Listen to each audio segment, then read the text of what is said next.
Hi there, this is Dr. Shwetamra Sabharwal. I'd like to thank Mum's Word for reaching out to me to make this video. And I must say that there was just so much concern in their voice for their followers, their mums, and their listeners. And that really touched my heart.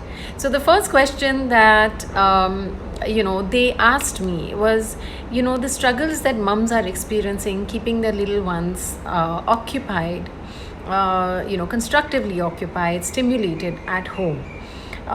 Usually we've banked upon that park time, them going to school, them doing one or two classes. So what are the things that we can do to reduce the impact and still give our children as much stimulation during this lockdown as we would like? So there are some simple growth areas that you need to remember that children have. The first one is cognitive, where basically children learn to solve problems. They learn to use their intellect. And that is something that need not be done on worksheets.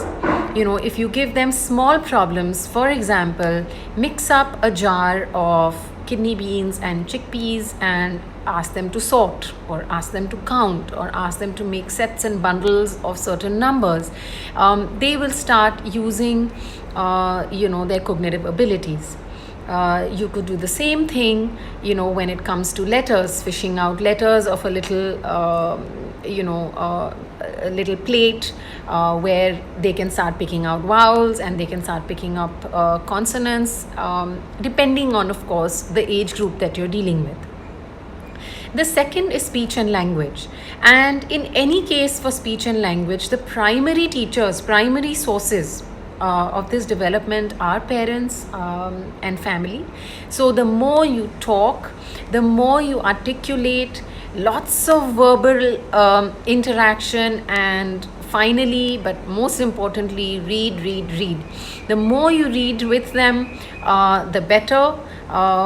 You could also maybe do two languages in the house. So one can be a primary language where you and your spouse or partner talk to your children in a particular language, and then there can be another person in the family. It can be a grandparent, or staff who talks to your child in another language, because when you expose children to different languages, it also stimulates their brain and is known to affect IQ levels to the point of 10 points plus minus.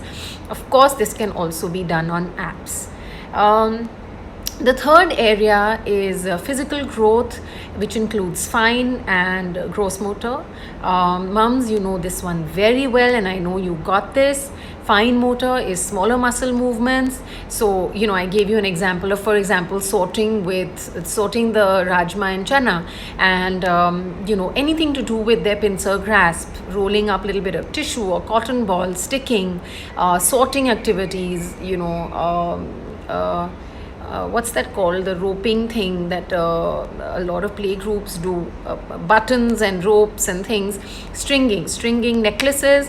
So those are things that you can use to get them to practice fine motor skills. Do give them a spoon or a fork during a meal time to start attempting to eat.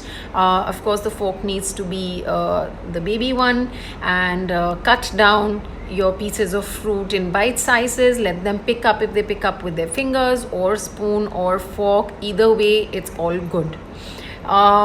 So give them enough exposure for fine motor. Now there are a lot of things, it's there's difficulty in sourcing out stuff that you may not have at home, but in case you do have little dinky cars, erasers, and you have a bag of sand, you can bury these inside and get them to look for it. That also is a brilliant exercise. I would have said use atta, but right now we all have to ration our stuff, so if it's possible, and if it's not, that's fine. You have umpteen other opportunities to work around with dal. In fact, even kneading atta is a very good activity for them. Now, gross motor, how are you going to manage that without a garden or a park? So it's you will be amazed what you can do with your living room. And I'm sorry, I know I might create a mess for a bit, but create an obstacle course for your kids where they have to climb a chair, come down, climb a sofa, walk on the sofa, because the sofa is a soft mattress and it requires more muscle movements, on the leg, on the thigh muscles, for them to maneuver that movement, then come down. They can crawl, they can again come up, climb up a chair, walk onto chair. So of course they will need company, they will need supervision for this, but you can help your little ones do this obstacle course thrice a day. If you have a hard mattress which can be inclined and they can climb up on that mattress, again, very good exercise for legs. Dance with them, do spot jogging with them, do stretches with them. If you have a hanging bar in the house, that's brilliant. If you have hanging hoops in the house, that could really help.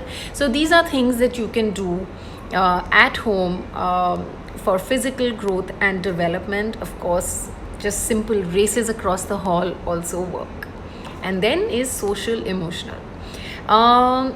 You know, us as parents have so many worries about our children's emotional growth.